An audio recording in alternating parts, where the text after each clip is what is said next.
Alright, so this is the second part of section 5.2. Alright, so I want you to write down all the reciprocal identities. So we talked about the fact that cosecant was equal to 1 over the y value. It's also equal to 1 over sine. Okay, secant is equal to 1 over cosine. Cotangent is equal to 1 over the tangent. Tangent is equal to the sine divided by the cosine of t. And the cotangent of t is cosine of t divided by the sine of t. Alright, you're also going to need to write down the Pythagorean identities. So the Pythagorean identities come right from the formula for the unit circle. Okay, this is the formula for the unit circle. And if we just rearrange the order, okay, we know that sine is the y value. So we can write this as the sine of t squared. And whenever you square a trig function, meaning you want the sine of t times the sine of t, the squared goes in here between the sine and the t, plus cosine is the x value. That is equal to 1. So the sine squared plus the cosine squared equals 1. Very important here. Sine squared of t means sine of t times the sine of t. Okay, if you write the sine of t squared, that means you're taking the sine of t squared, meaning you would evaluate the squared first and then take the sine of whatever that value is. Okay, the sine squared of t means the sine of t times the sine of t, so you want to be careful where you put your squared. Okay, and all these other two functions can be derived right from this right here. So you don't need to know how to derive them, but the tangent squared of t plus 1 equals the secant squared of t. You need that in your notes. It comes right from this right here. So if I divided everything in this function by the cosine squared of t,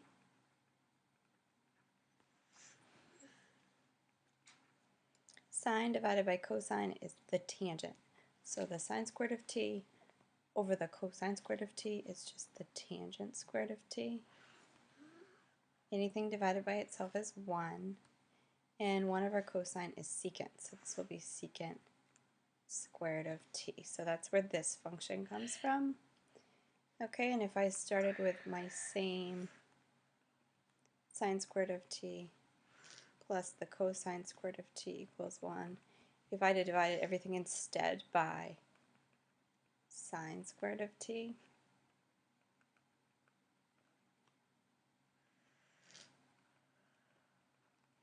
okay, I would get this function right here. Again, you don't need to know how to derive them, but you do need to know these 3 Pythagorean identities. Anything divided by itself is 1. The cosine over the sine is the cotangent.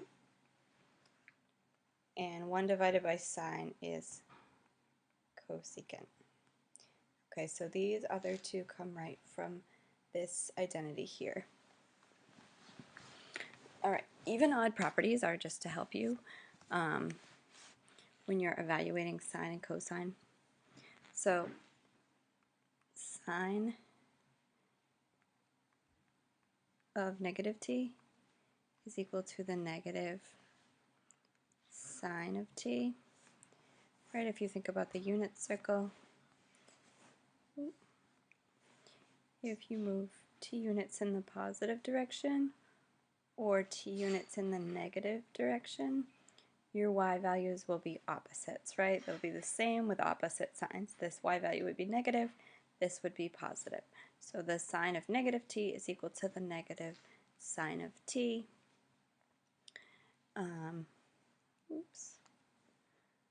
Cosine, on the other hand, is even.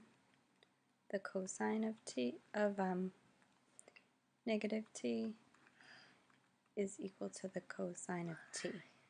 Right, these two would have the same x value. They both have a positive x value in this case. So the cosine of negative t is equal to the cosine of t. This one is even. This one is odd.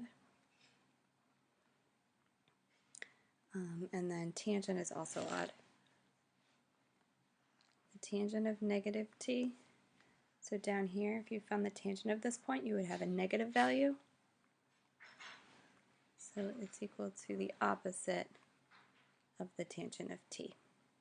Okay, and these can help you when you're evaluating trig functions.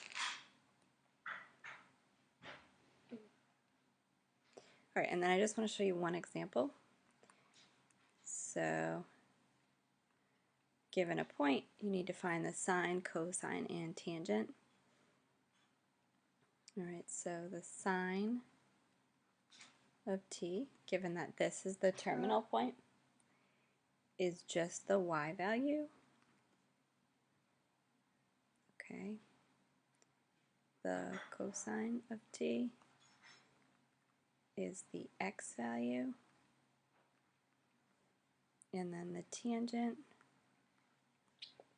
is the y value divided by the x value. So, oops, 9 over 41. So if we divide by 40 over 41, that's the same as multiplying by 41 over 40. Those cancel. And we're left with 9 over 40. Okay, so what I want you to do for practice now is page 384 to 385. I'm going to give you the odds. So 5 to 35 odds. Whatever you don't finish in class is homework.